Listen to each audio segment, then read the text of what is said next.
എന്താണ് കൂട്ടായ്മ എന്ന് പറഞ്ഞാൽ? ആൾക്കൂട്ടത്തെ പറ്റി നമുക്കറിയാം. ഈ അടുത്തിടയ്ക്ക് കേരളത്തിൽ വായിച്ച വാർത്തകളൊക്കെ നിങ്ങളുടെ മനസ്സിലും എൻ്റെ മനസ്സിലും ഇന്നും നിലനിൽക്കുന്നുണ്ട്. ആൾക്കൂട്ട കൊലപാതകം.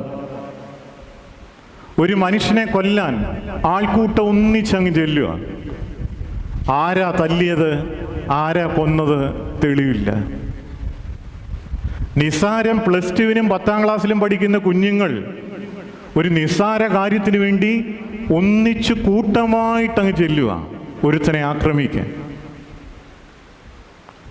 ഈ ആൾക്കൂട്ട കൊലപാതകങ്ങളുടെ ആൾക്കൂട്ടത്തിൻ്റെ ഒരു കാലഘട്ടത്തിലാണ് നമ്മൾ ജീവിക്കുന്നു.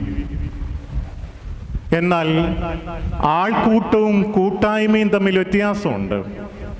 2-3 പേർ എവിടെ